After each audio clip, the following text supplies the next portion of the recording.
Quand on paille, on vient redonner de la nourriture à ces arbres, à ces arbustes, mais on peut aussi créer des petits habitats. Par exemple, un bon tas de feuilles avec un peu de bois, un petit tas de bois avec du feuillage dessus, ça peut être un habitat pour le hérisson. Bienvenue dans Aubercaille, le podcast qui te fait découvrir des solutions concrètes et éthiques pour améliorer ton habitat. Je m'appelle Caroline et à travers chaque épisode, je donne la parole à un acteur de l'habitat éthique. Comme toi, je me pose de nombreuses questions sur la rénovation et la construction de mon futur chez moi. Alors ensemble, partons à la recherche de solutions adaptées à chacun d'entre nous et cela commence dès maintenant. Aujourd'hui, je reçois Adélaïde Fisch sur le podcast. Bonjour Adélaïde. Bonjour Caroline. Alors Adélaïde, tu n'es pas seulement paysagiste mais aussi architecte. Tu possèdes une spécialisation en urbanisme et paysage et tu enseignes ton savoir-faire en licence professionnelle d'aménagement paysager urbain depuis 2015. Tu es donc la fondatrice et gérante de l'entreprise Folk Paysage. Tu as été récompensée par le prix Talent des Cités à la fois au niveau régional et national pour ton travail novateur dans la création d'espaces de jeu au naturel et la transformation de cimetières. Et au cours de cet épisode, on va explorer l'éco-conception et l'éco-gestion du jardin, ainsi que les grands principes d'équilibre pour avoir un jardin au naturel. Est-ce que j'ai tout bon jusqu'ici, Adélaïde? Oui, c'est très bien, merci Caroline. C'est tout bon. Trop bien. Et ben écoute, on enchaîne alors avec notre petit jeu brise-glace. Deux affirmations, une vraie, une fausse. À toi d'essayer de m'avoir. Alors, première affirmation, le lierre est nuisible pour les arbres. Ok. Je prends les deux et je te dis... Et deuxième affirmation, pour apporter la biodiversité au jardin, il faut qu'une mare fasse au moins 10 mètres carrés. Ok. alors là, il va falloir que... bon, alors je vais dire parce que je connais plus le lierre que le concept des mares, donc je vais plus partir sur la première en disant que le lierre peut être nuisible pour les arbres puisque potentiellement il peut l'étouffer peut-être puisque je sais que ça pousse très très vite. Donc je vais partir là-dessus et la mare je sais pas du tout. D'accord. Combien il faut. Alors vas-y, dis-moi. Moi, je suis désolée, je t'ai pris un peu à défaut parce que le lierre est pas du tout nuisible pour les arbres. C'est une idée reçue qu'on a. Et en fait, au contraire, c'est un allié pour les arbres. C'est pas un parasite, c'est un allié. Donc, quand vous en avez qui poussent sur vos arbres dans le jardin, c'est hyper intéressant. Donc, il va pousser parce qu'en fait, c'est une plante couvre-sol et grimpante. Et en fait, le lierre va aller chercher le soleil. Donc, si vous avez un arbre qui est un petit peu mal en point avant l'arrivée du lierre, il va laisser passer la lumière dans son branchage et le lierre va grimper en fait sur le tronc pour aller chercher la lumière. Et qu'est-ce qui va se passer quand il va grimper sur le tronc? Il va se passer plein de choses en fait. Il va créer comme un petit manteau protecteur pour l'arbre. Il va lui éviter d'avoir des variations de température trop importantes. Donc il va venir l'isoler des coups de chaud-froid qui peuvent être assez conséquents sur une journée. Donc ça va l'aider.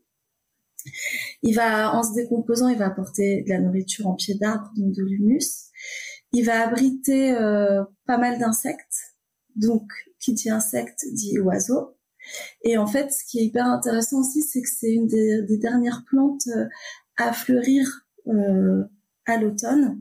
Et du coup, il va donner un petit coup de boost pour les pollinisateurs pour qu'ils se fassent une petite réserve avant les mois difficiles. Et c'est une des premières plantes, du coup, à être en graines à l'hiver, janvier-février, ce qui fait que les oiseaux, ils vont aussi pouvoir trouver, dans ces périodes-là qui sont un peu plus compliquées pour eux, ils vont pouvoir trouver de quoi se nourrir. Donc en fait, c'est hyper intéressant. C'est que du positif. C'est que du positif. Et donc, dans les croyances populaires, on a tendance à tout de suite le supprimer en se disant qu'il va faire du mal, alors que c'est vraiment l'inverse, c'est un super allié dans le jardin. Et donc, voilà, ne le coupez pas, s'il vous plaît, quand il commence à grimper. Et s'il a vraiment envahi votre arbre, c'est que l'arbre, il est déjà très vieux. Et donc, voilà. Ok, ça fait partie aussi du charme. Ouais. Moi, honnêtement, je t'ai pas sûre de moi, hein. mais au moins c'est bien, tu m'auras fait un beau complément là-dessus et tu m'auras appris aussi des choses. Et du coup, alors que pour la mare, comment ça se passe? Alors pour la mare, l'idée là de parler de la mare, c'est de se dire que En fait, on a une vraie érosion de la biodiversité, que ce soit en ville, dans les campagnes, dans nos jardins. Et tout ce qu'on peut faire comme petites choses, grandes choses, avec des sous, sans sous, tout ce qu'on peut faire, il faut le faire. Et en fait, un des super milieux qu'on peut apporter dans son jardin à moindre coût, c'est ce petit milieu de la mare. On n'a pas forcément besoin d'avoir beaucoup d'espace. On peut être en jardin de ville, avoir un jardin de 200 mètres carrés ou un jardin qui fait 10 000 mètres carrés.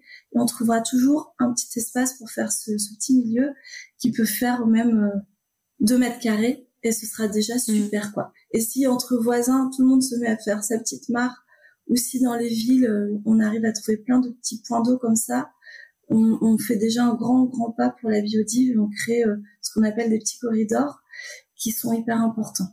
Donc, par exemple, si dans le jardin, vous avez un espace que vous sentez un peu plus humide, vous pouvez aller le creuser. Donc, l'idée, c'est pas de faire un trou abrupt, mais c'est de faire des petits paliers. Et même si ça fait 1 mètre par 1 mètre, ce sera déjà super.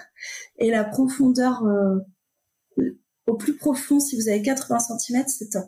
Okay. Même si on a un petit peu moins. Il faut avoir des petits paliers pour qu'on ait un cortège végétal qui s'installe. Et il faut que la mare, elle soit plutôt à l'ombre, mi-ombre, avec un peu de soleil, pour éviter que ça transpire de trop et qu'on ait trop d'évaporation d'eau. Et pour alimenter la mare, ça peut être grâce à nos gouttières, pour faire un petit chemin qui amène à la mare. Ou alors, ça peut être de façon plus artificielle en la remplissant 2 fois par saison avec de l'eau qu'on aura récupérée dans une citerne. Et donc, l'intérêt, ça va être de retrouver, par exemple, des amphibiens, donc des grenouilles, des tritons. Mais ça peut être aussi, si on a de la chance, quelques libellules qui arrivent. Et donc, on va aussi offrir dans le jardin un point de fraîcheur pour les pollinisateurs, mais aussi la petite faune.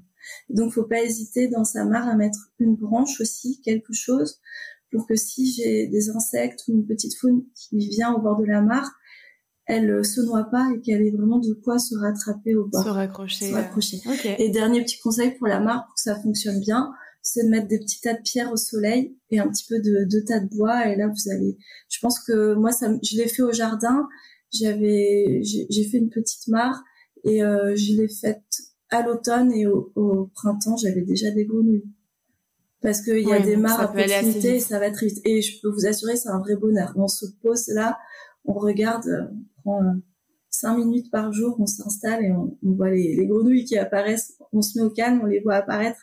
Et c'est vraiment un cadeau. C'est un petit coin de verdure naturel, rien que pour soi. Quoi. Ouais. Trop chouette, trop chouette. Ok, et ben merci pour cette mise en bouche sur le jardin. On a déjà plein de petites astuces, c'est trop cool. J'aimerais peut-être que on redéfinisse aussi ce que ça signifie faire un jardin au naturel. Pourquoi c'est important pour l'environnement? Pourquoi c'est important de penser à faire un jardin au naturel? D'accord.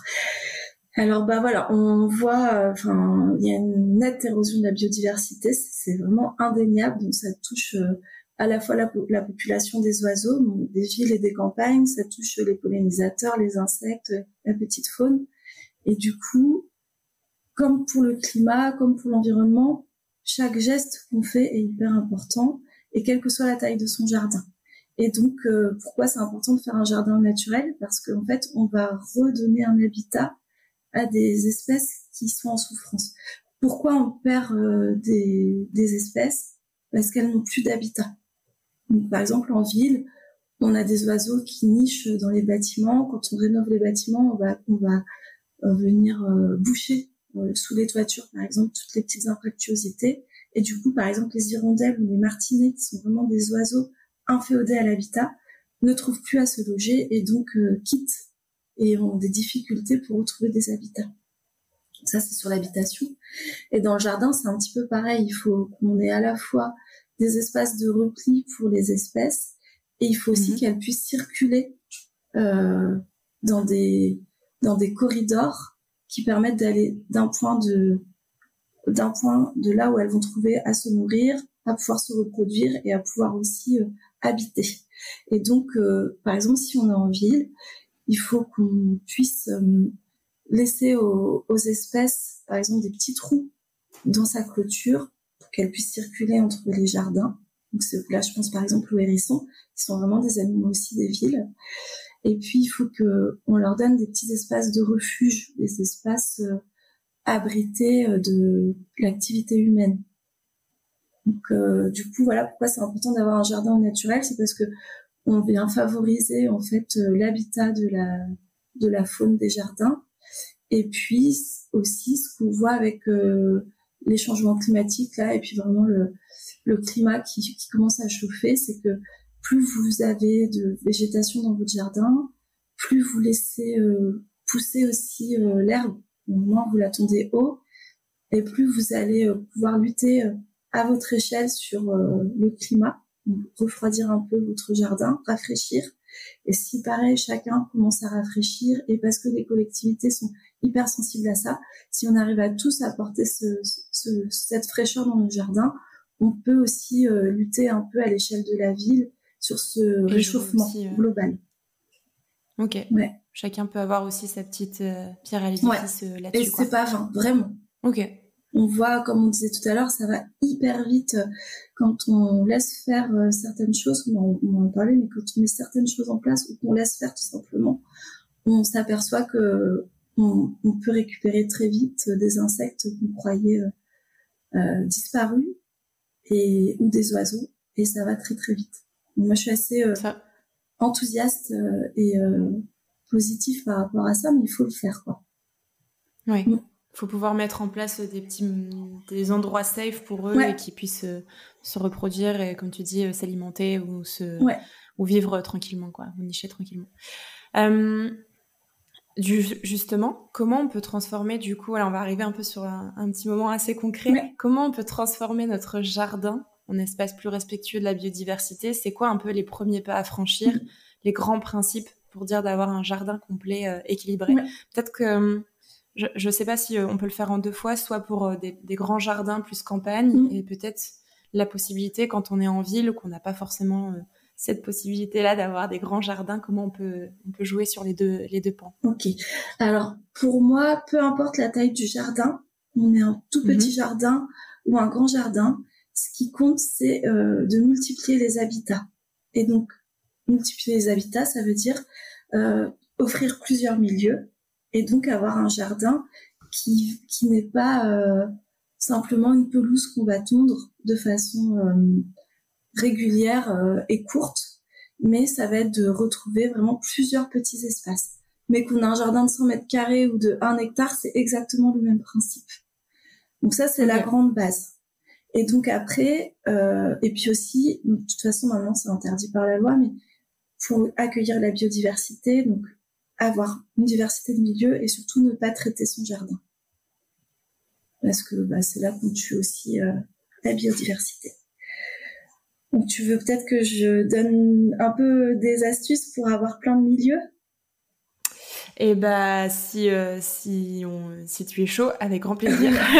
Alors des astuces. Donc déjà, il y a une chose qui est assez importante, qui est facile à faire. Voilà, c'est juste si vous le faites pas déjà et que c'est juste un petit changement de vision par rapport à son jardin, c'est de laisser une petite zone de friche dans son jardin. Donc ça va vous prendre moins de temps à tondre, ça tombe bien, mais c'est vraiment de se dire, dans mon jardin, je laisse une zone où j'interviens pas, ou très très peu, et je laisse pousser. Et là, vous allez voir, il va se passer plein de choses, parce qu'en fait, on a certaines fleurs qui vont commencer à apparaître, et du coup, tout le cortège des insectes vont suivre, et donc, voilà, ça c'est hyper important. Donc, votre zone de friche, elle peut faire même 5 mètres carrés, c'est déjà large. Ça peut être simplement une bande herbeuse au fond du jardin qu'on laisse pousser, et déjà là, il va se passer des choses. C'est toujours mieux que une pelouse qui est complètement tondue. Ça, c'est facile à faire. Et on peut rajouter, pour créer des habitats, autre chose qui est facile à faire et qui va pas nuire à l'esthétique de votre jardin, c'est de mettre des petits tas de bois à l'ombre. On va laisser se décomposer. Donc, vous faites une petite balade en forêt pour récupérer quelques branches, ou alors vous demandez à votre voisin, ou vous avez toujours moyen de trouver. Mais des petits tas de bois à l'ombre et des petits tas de pierres ou de tuiles ou d'ardoises au soleil. Et là, on va déjà donner des conditions pour que, par exemple, les lézards, ils trouvent leur compte. Et d'autant plus si c'est dans un coin un peu oublié du jardin. Par exemple, votre petit tas de bois, il peut très bien être sous une haie que vous venez pas tailler régulièrement. Oui, ça peut être un coin un peu caché, juste comme ça, c'est pas... Ouais. Ok. Là, j'ai pu récupérer chez mon voisin des pierres. On a fait toutes nos bordures de massifs de fleurs avec des pierres. Et depuis qu'on a fait ça, il y a des lézards partout au jardin. Ok. Donc, c'est des pierres sèches qu'on a posées les unes sur les autres. Ça fait 20 cm de haut, c'est 3 fois rien. Et tout de suite, l'année où on l'a fait, les lézards sont arrivés. Ok, donc ça permet de redonner un peu vie et des terrains où ils peuvent s'abriter. Ouais, complètement. Donc, on a parlé de la mare. Donc ça, c'est hyper important. Si on peut le faire, c'est un vrai luxe. Donc, soit on le fait de façon artisanale, on voit qu'on a un petit bout de jardin qui est propice parce qu'il est un peu plus humide et en creusant et en tassant un peu avec ses pieds ou en ramenant un peu d'argile, on peut retrouver une mare naturelle. Ou alors, on peut acheter des petits dispositifs aussi thermoformés là dans les jardineries. Et c'est bien aussi de pouvoir le faire comme ça. Donc ça, c'est important. La petite mare, c'est important.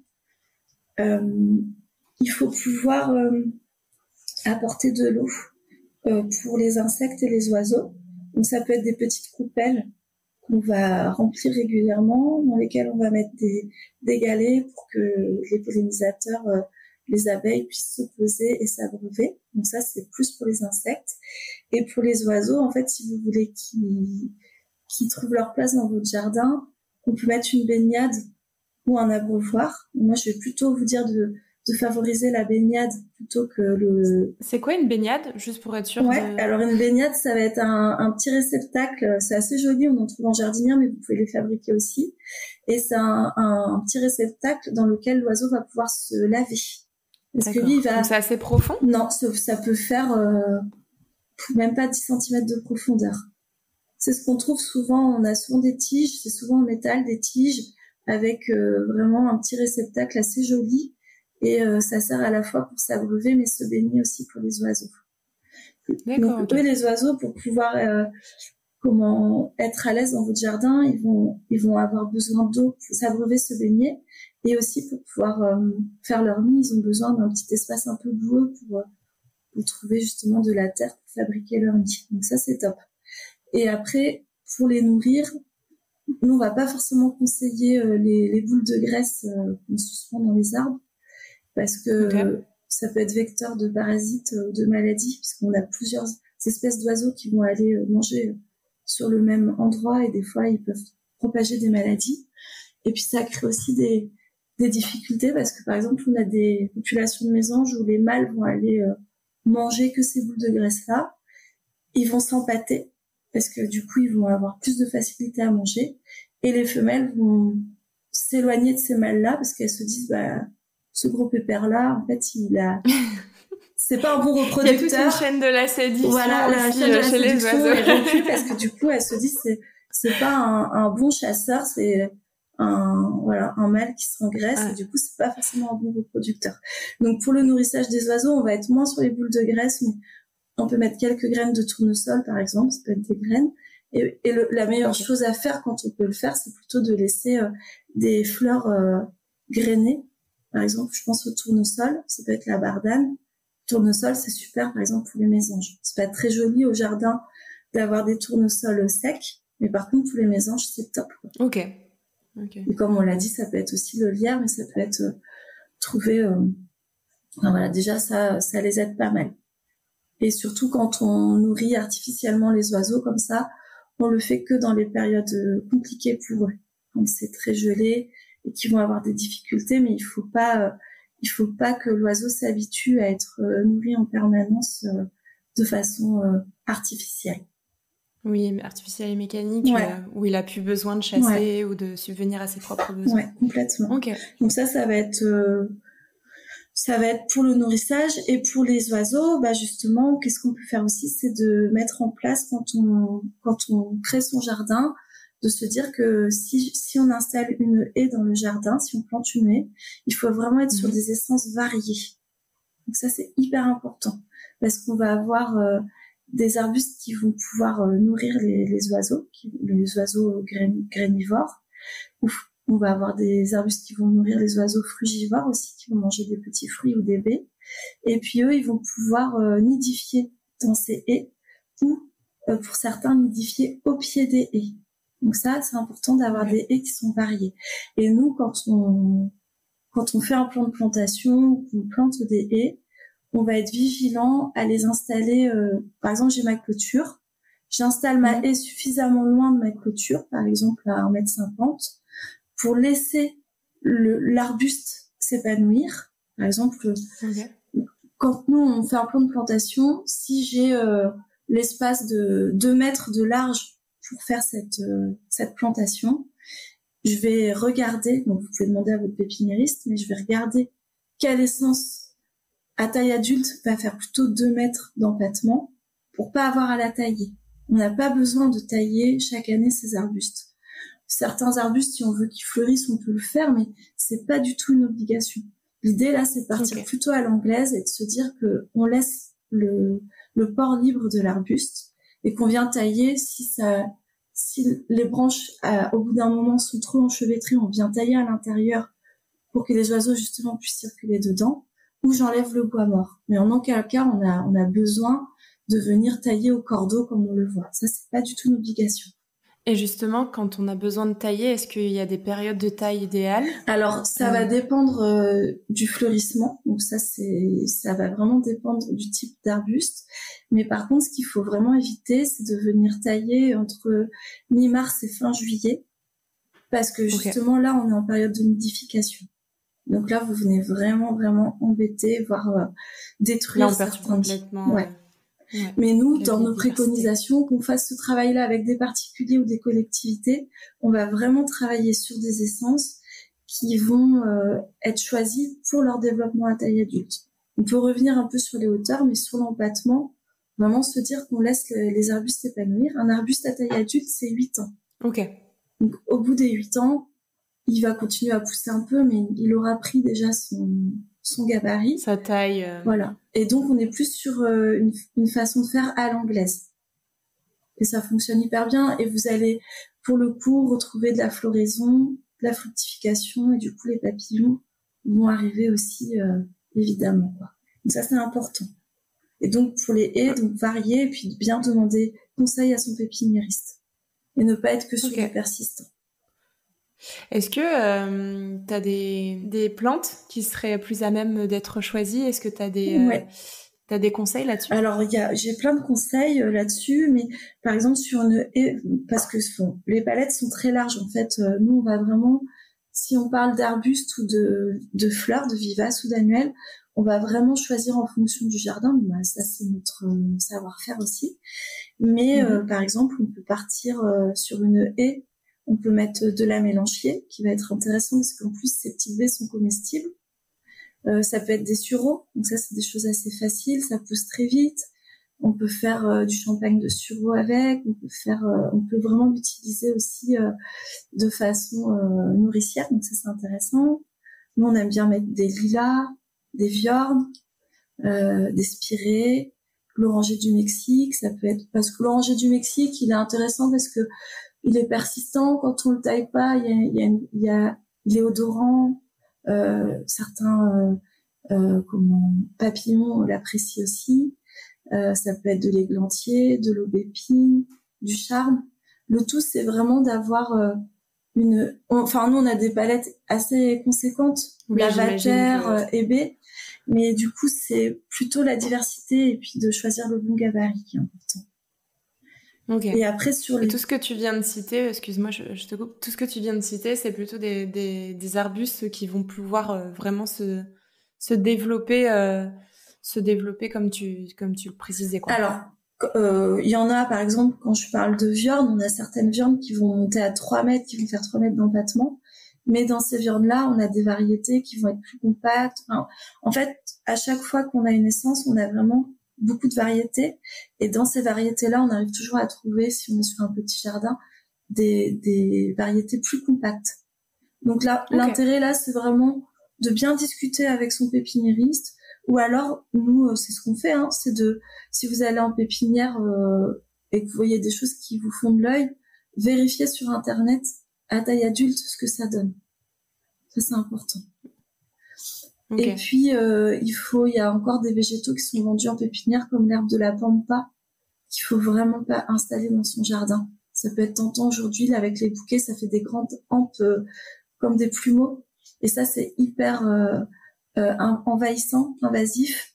Et on en vend encore en pépine. Donc, il faut être un petit peu méfiant sur ce que vous achetez. Et justement, pourquoi ça peut être négatif par rapport à la biodiversité? Oui, ou c'est pas forcément... parce que ça se ressème énormément et ça vient coloniser certains espaces et ça prend la place pour d'autres espèces et d'autres essences. Mais c'est vrai que c'est intéressant juste sur cet exemple précis parce que souvent les pampas, on les utilise énormément en décoration aussi. Ou souvent on les cueille, on les laque et on les utilise en décoration intérieure, mais c'est pas forcément un plus pour le jardin. Non. Quoi. Et si vous êtes vigilant, vous verrez que sur des zones de friche un peu portuaires, vous allez les voir, on en retrouve facilement. Il y en a une qui s'est échappée d'un jardin et ça vient coloniser tout un milieu avec une plante qui est pas du tout indigène et qui vient prendre la place d'autres et du coup qui crée pas d'habitat non plus pour la faune. Donc ça prend un espace important en termes d'habitat. Comme quoi, c'est pas anodin. Ouais. C'est pas anodin. Est-ce qu'il y a d'autres types d'habitats à privilégier du coup dans son jardin? Ouais. Alors par exemple, on a parlé de la bande herbeuse ou des pelouses qui peuvent être plus hautes. On en reparlera après, je pense, dans le petit conseil, un petit. Et ça peut être des plantes grimpantes. Ça, c'est intéressant aussi. Ça crée des habitats. Et puis pour votre jardin, c'est hyper joli. Ça permet d'apporter encore du pollen ou du nectar. Donc ça, c'est intéressant. Des plantes grimpantes. Le paillage, c'est un vrai habitat. Donc vous êtes au jardin, vous faites vos tontes de pelouse. C'est intéressant de se dire, je récupère ma tonte et je viens pailler. Donc, si j'ai un petit potager sur une épaisseur de 4-5 cm, je peux mettre mon herbe. Et sinon, je peux le mettre aussi au pied de mes haies quand j'ai des haies dans le jardin.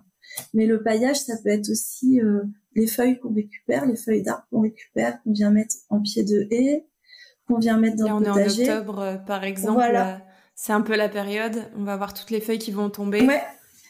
C'est le moment pour faire ce genre de choses. Ouais, et donc quand on paille, on vient redonner de la nourriture donc à ces arbres, à ces arbustes, mais on peut aussi créer des petits habitats. Par exemple, un bon tas de feuilles avec un peu de bois, un petit tas de bois avec du feuillage dessus, ça peut être un habitat pour le hérisson.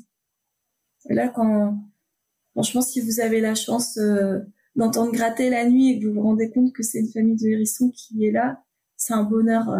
Pour moi, c'est un bonheur immense, quoi. Donc ça, c'est des habitats faciles à mettre en place et qui, en plus, pour vous permettent de faire quelque chose de vos feuilles. Donc après, ça peut être aussi récupérer, si vous faites un peu de taille, par exemple, je pense à la taille des framboisiers ou justement, quand on parlait de branches mortes, c'est de couper en petits tronçons toutes vos tailles et d'aller les mettre en pied de haie aussi ou dans le coin du jardin où vous avez décidé de laisser en friche. Ça, c'est un super habitat. Donc ça, et puis dans les habitats, on a aussi tout ce qui est la palette végétale des plantes couvre-sol. Donc ça peut être du lierre qu'on va mettre en couvre-sol, ça peut être du géranium macrorhizome, ça peut être la petite pervenche. Et en fait, tous ces habitats-là, la consoude, l'alchémie, et tous ces habitats-là vont nous permettre d'abriter une population qui est vraiment en danger dans nos jardins, c'est les escargots, par exemple. Et quand tu dis, pour être sûr de bien comprendre et que les éditeurs comprennent aussi, quand tu dis couvre-sol, c'est-à-dire? En fait, c'est des vivaces qu'on installe, par exemple, en pied d'arbre ou d'arbuste ou dans des massifs de fleurs et qui, comme le lierre, par exemple, le lierre, c'est une couvre-sol, elle va vraiment se développer au sol et venir là où on vient désherber normalement, elle vient prendre la place et créer un beau tapis de feuilles qui peut être florifère aussi. Et qui vont protéger du coup ce que tu disais, les escargots, les oiseaux peuvent nicher aussi dans ces parties-là où on peut avoir la petite faune qui arrive à se cacher, parce qu'en fait, quand elle voyage dans le jardin, quand elle déambule dans le jardin, elle a besoin d'espace comme ça, de repli. Donc ça peut être hyper intéressant. Et puis, du coup, ça protège nos sols aussi, parce que les sols sont hyper importants. Et donc, ça vient protéger les sols de l'évapotranspiration, de la sécheresse, de la croûte de battance. Quand on est au potager et qu'on paille pas le potager, on voit en fait qu'au bout d'un certain temps, la terre sèche et devient dure comme de la pierre. Et donc, l'eau ne s'infiltre même plus dans cette terre-là, donc il faut vraiment la pailler. Donc, la pailler, ça peut être justement avec les feuilles, l'herbe, du broyat qu'on peut faire, qu'on peut retrouver. Est-ce qu'avec du fumier, des choses comme ça, on en parle parfois en jardin aussi, tout ce qui est fumier de cheval? Tout ça, c'est très bien pour amender le potager, plutôt au potager pour le coup. Et ça, c'est très très bien aussi le fumier. Compost, donc fumier. Ça, c'est aussi peut-être tout ce qui est compost et fumier aussi, quand on peut le prévoir aussi chez soi. Ça peut faire aussi peut-être une sorte d'habitat aussi pour accueillir. Complètement. La faune, pour accueillir vraiment la microfaune du sol hyper bien. Ouais. Qui est malmenée aussi, hein. Et donc, tout ça, c'est très important. Ok. Je sais pas si tu as d'autres habitats à partager. Autrement. Après, les habitats à partager, ça va être les massifs de vivaces. Les massifs de fleurs, ça c'est hyper bien. Et vous allez voir que si vous plantez ne serait-ce qu'un petit massif de 2 mètres carrés, il va se passer plein de choses. Donc dans les plantes qu'on peut mettre en place, il y a toute la palette des bulbes qu'on peut mettre dans sa pelouse. Donc ça va être des jonquilles, des muscaries, le cyclamen, ça peut être le myosotis. Enfin, on n'est pas sur la bulbe, mais on peut mettre des myosotis. Là, on est plutôt sur de l'annuel qui va se ressemer. Une jolie pelouse de myosotis au printemps, c'est hyper chouette. Donc, vous pouvez les acheter en godet, en pépinière, et avant se ressemer, vous pouvez acheter des graines. Et voilà, c'est magnifique. Et puis, pour le coup, c'est hyper intéressant pour les pollinisateurs. On peut faire, en parlant de couvre-sol au potager, on peut installer de la capucine. Ça, c'est hyper bien. C'est florifère, et puis en plus vous pouvez récupérer les graines de capucine pour faire des capres par exemple, vous pouvez les mettre dans vos salades. On a la consoude dont on a parlé, mais ça c'est vraiment hyper mellifère, ça peut être la consoude naine ou de la grande consoude. Et après dans les vivaces, donc les vivaces c'est des plantes qu'on installe et qui vont vraiment, le pied va rester en place et elles vont refleurir chaque année. Et donc dans les vivaces faciles qu'on peut mettre au jardin, on a le Gora, donc le Perovskia, je vous donne des noms, vous regarderez, mais l'anémone du Japon, toute la famille des sauges, c'est une famille qui est hyper conséquente. Et dans ces sauges-là, vous allez vraiment trouver votre bonheur parce que c'est très très varié. Ça peut être la sauge officinale, la sauge arbustive, la sauge nemorosa. Et elles vont. Ça apporte aussi peut-être un bien-être, une senteur, chose comme ça dans le jardin. Et puis ça apporte. On peut en faire des tisanes pour certaines. On a tout ce qui est verveine, donc officinale, la verveine de Buenos Aires aussi, qui est intéressante, qui va faire venir le morosphinx. C'est un petit papillon colibri là qui adore cette plante-là.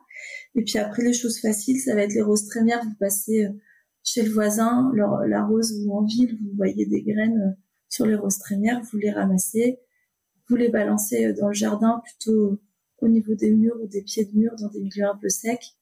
Vous attendez 2 ans et puis elles arrivent facilement à s'implanter, donc ça c'est intéressant. Après il y a toute la palette des rosiers, c'est très conséquent, quoi.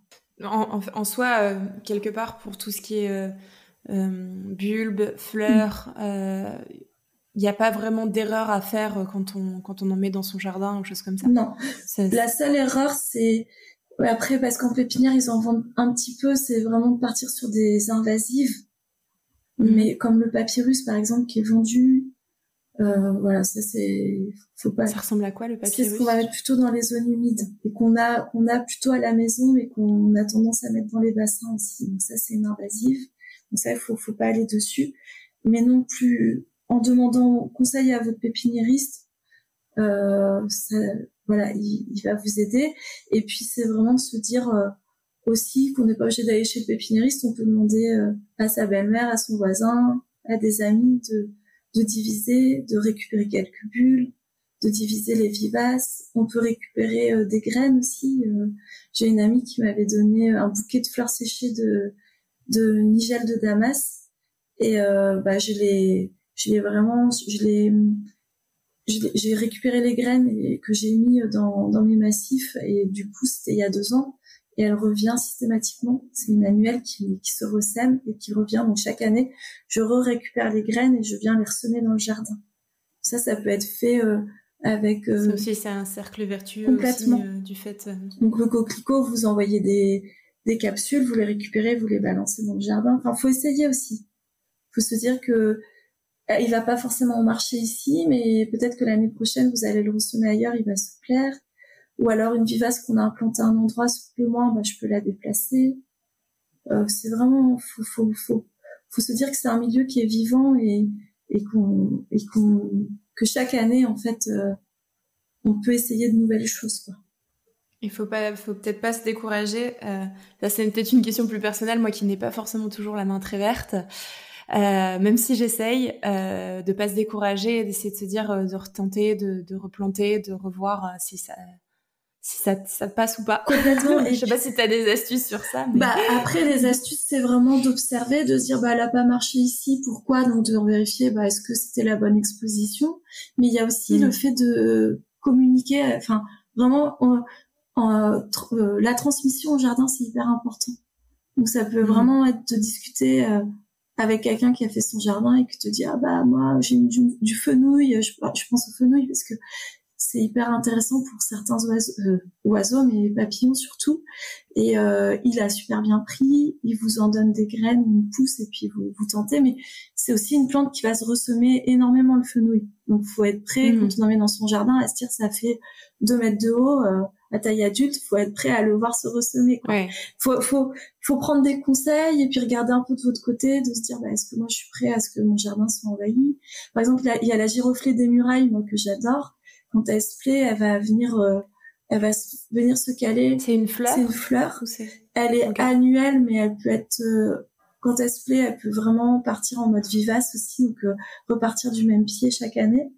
Et quand elle se plaît, elle va venir se caler un peu au niveau des pieds de mur, par exemple, ou des rocailles, de là où on va avoir un peu d'enrochement. Ça va être le cas aussi pour la valériane, les rigérons. Moi, c'est des plantes que j'aime bien parce que du coup, c'est des vagabondes, quoi. On les met une année et puis l'année d'après, elles vont se retrouver à un autre endroit et elles vont vraiment venir s'implanter dans le jardin à leur façon. Donc ça, c'est intéressant. Il y a des choses qu'on met en place et il y a des choses qui nous échappent.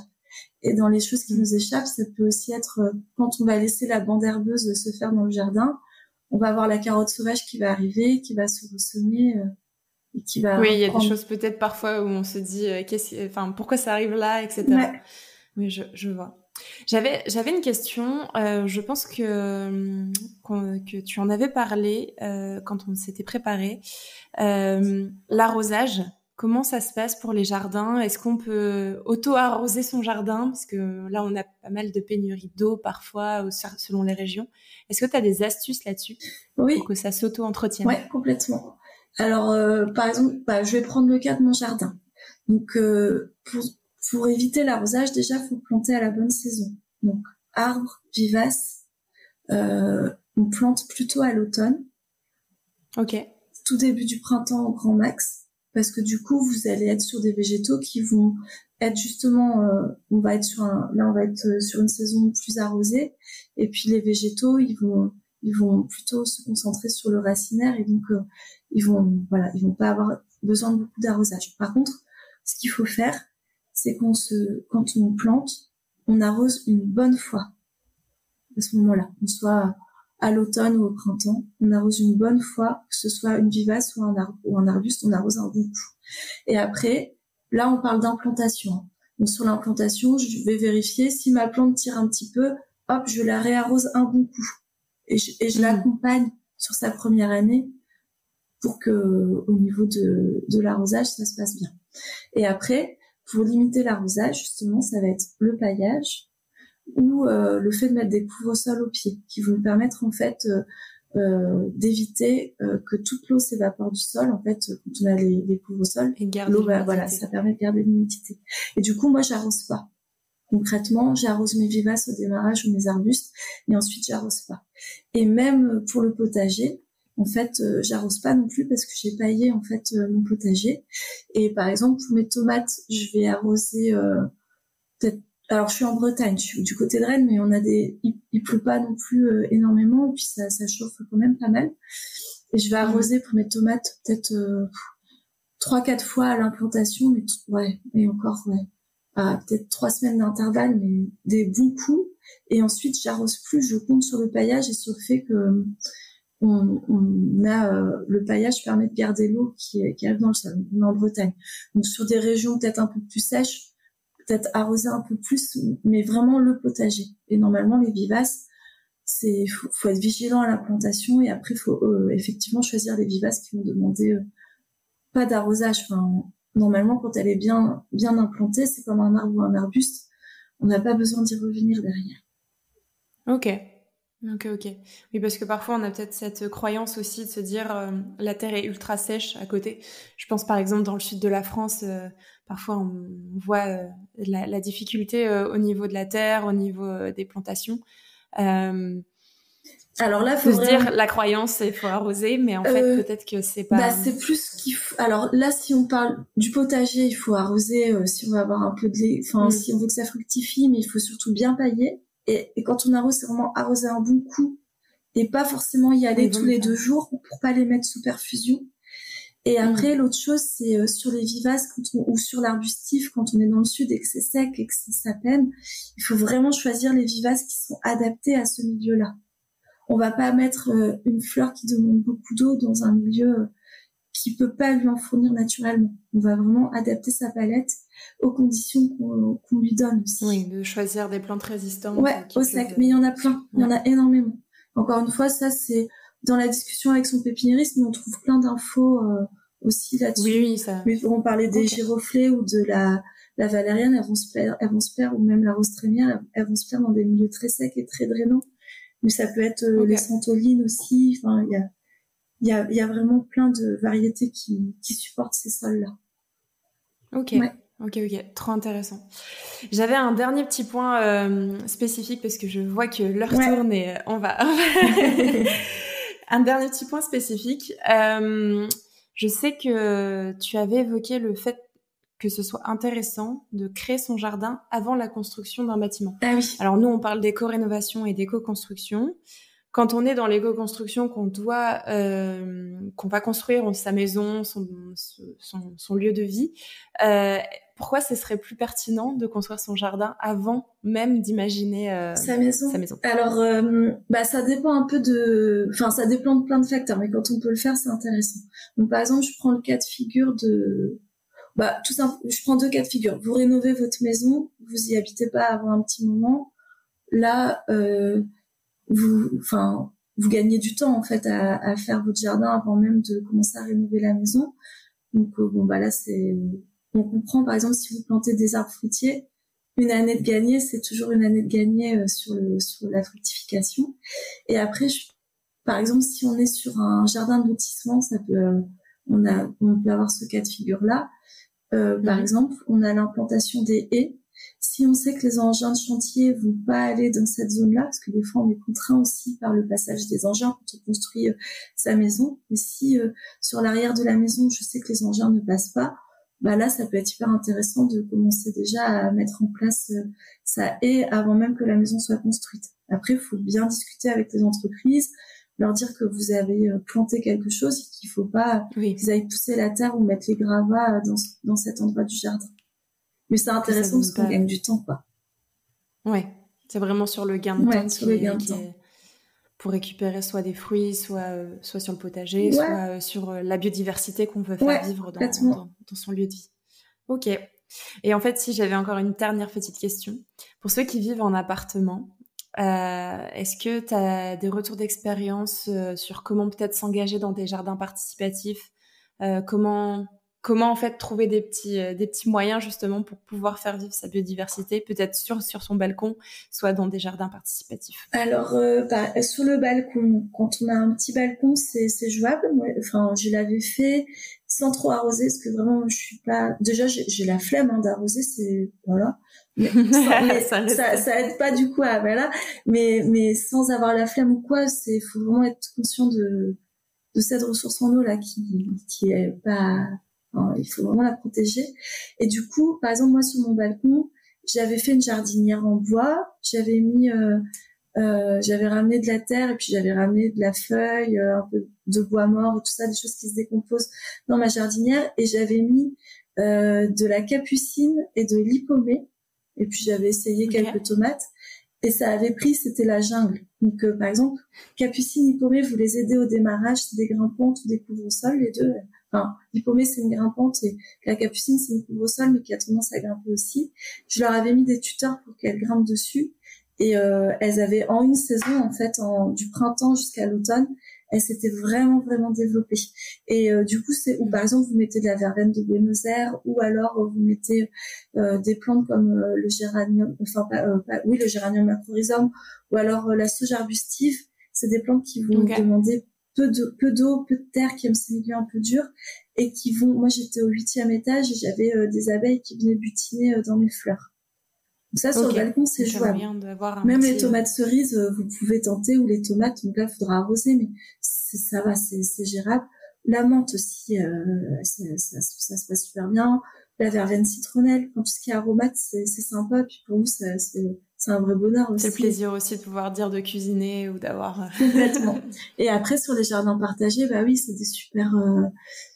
c'est des super lieux pour pouvoir donc partager, ou familiaux. Partager, c'est une parcelle collective qu'on partage et qu'on cultive ensemble, on se partage la récolte.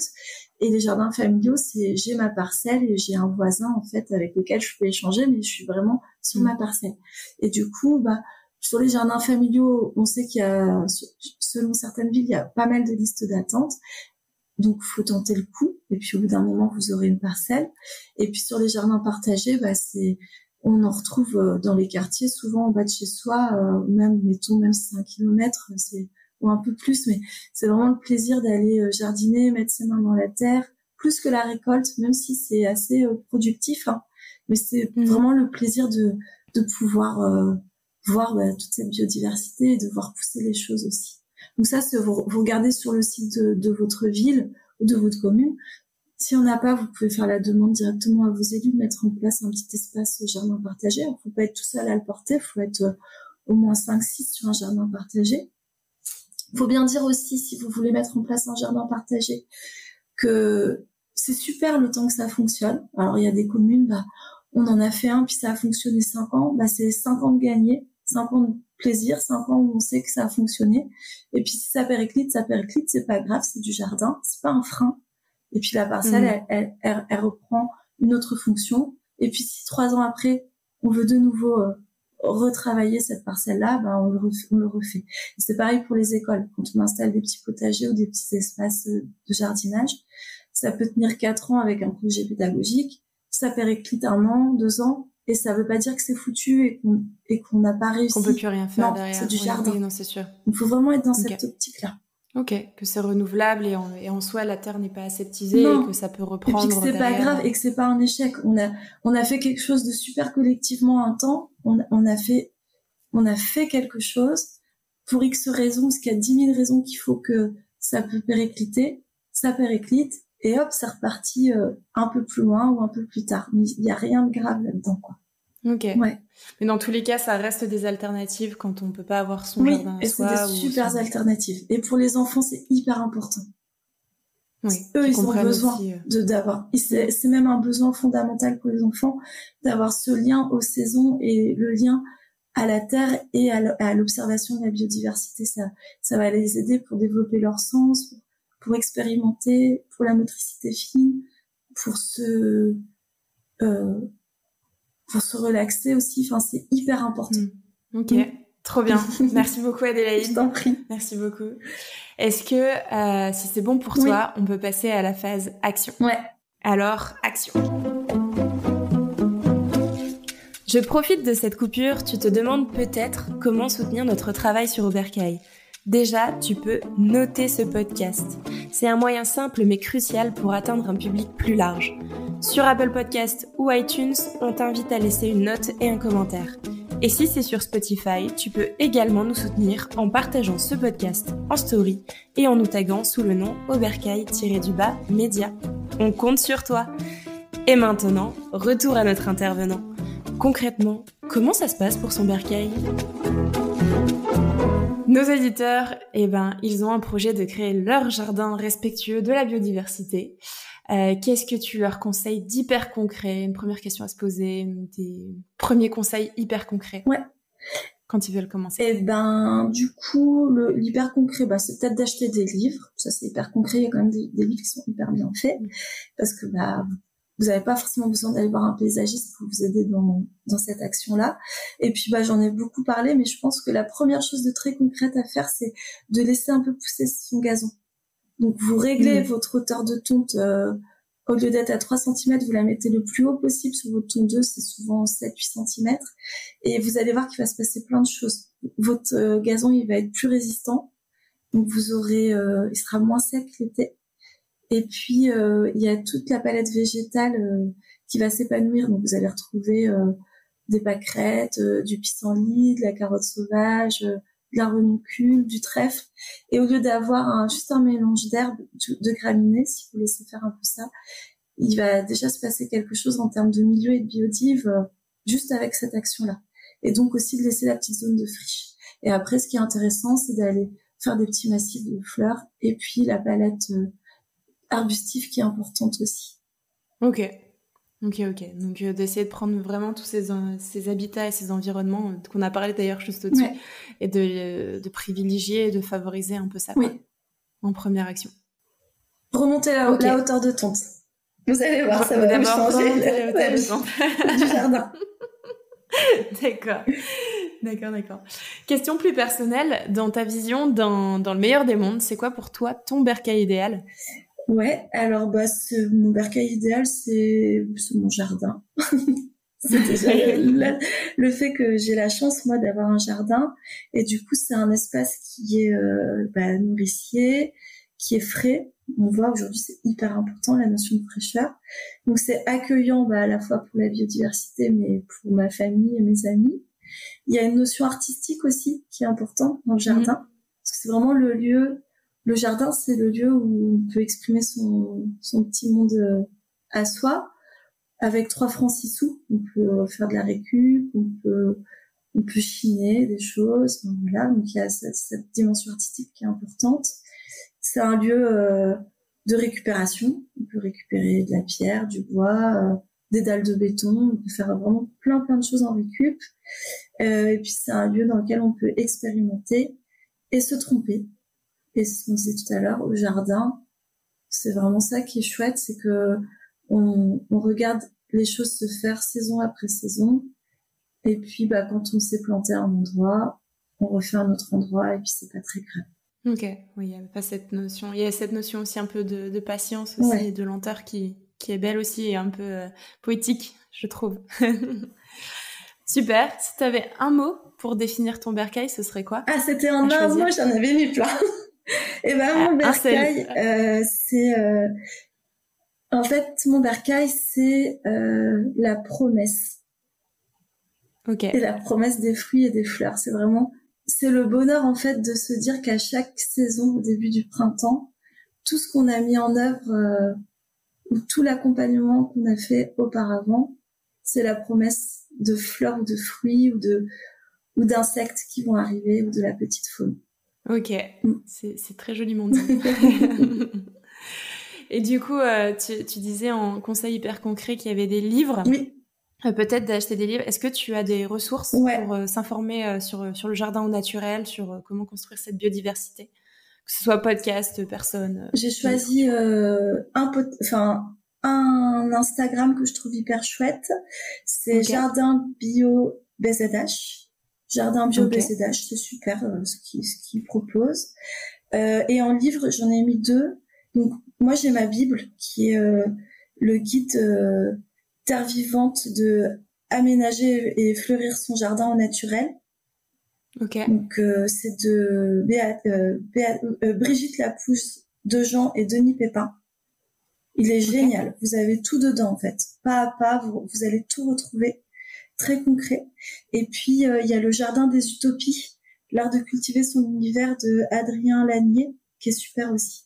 Alors c'est des livres qui sont écrits par des Bretons, parce que Denis Pépin il est rennais, et Adrien Lanier il a son jardin du côté de Fougères, mais ça s'applique sur l'ensemble de la France. Et avec ces 2 bouquins-là, vous êtes parés pour faire des choses super. Déjà, en plus de cet épisode de podcast, vous pouvez tout réaliser. Ouais, vraiment. C'est des guides parfaits. C'est parfait. Trop bien. Merci beaucoup, Adélaïde. On touche à la fin. Merci. Où est-ce qu'on peut te retrouver oui. Si on cherche à voir un petit peu ce que tu fais. Alors, sur le site internet de l'entreprise, donc folkepaysage.fr, je crois. Ouais. www.folkepaysage.fr. Ça marche. Sur internet. Je mettrai ça en description. Je retrouverai, il n'y a pas de souci. Et merci à toi. Merci pour ce moment de douceur au jardin. Ça fait du bien aussi d'en parler. Est-ce que ça fait partie du bercail? Et merci à toi. Et je souhaite à tous nos auditeurs à bientôt dans vos bercails. À bientôt. Merci d'avoir écouté l'épisode jusqu'au bout. C'est l'heure du bilan. Voici les 3 choses principales à retenir. Bon, je me suis fait avoir dès le début, mais le lierre est un allié pour les arbres et non pas un parasite. Il protège les arbres des variations de température, fournit de la nourriture aux insectes et aux oiseaux et soutient la biodiversité en général. Donc, laissez le lierre grimper. Ensuite, pour améliorer la biodiversité de votre jardin, envisagez de créer une mare, même dans un espace restreint. Les mares offrent un habitat essentiel pour les amphibiens, les libellules et les pollinisateurs, tout en créant des corridors pour la faune. Et enfin, pour un jardin respectueux de la biodiversité, multipliez les habitats en laissant une zone en friche, en utilisant par exemple le paillage, en plantant des variétés adaptées et en créant des habitats pour les insectes et la faune. On en a cité quelques-uns, dans cet épisode vous aurez de quoi faire. Et n'oubliez pas de choisir des plantes adaptées à votre région pour réduire l'arrosage et préserver l'écosystème. Bon, tu le sais déjà, mais un dernier rappel. Si tu as aimé cet épisode, tu peux nous soutenir en laissant 5 étoiles sur Spotify et Apple Podcasts, et en laissant un commentaire pour nous dire ce qui t'a plu et les sujets que tu souhaiterais voir abordés dans nos futurs épisodes. Allez viens, construisons au bercail ensemble. Ta voix compte et tes idées sont hyper précieuses pour faire évoluer ce média. Merci d'être là, merci de nous écouter et surtout merci de contribuer à cette belle communauté. Prends soin de toi et à bientôt dans ton bercail.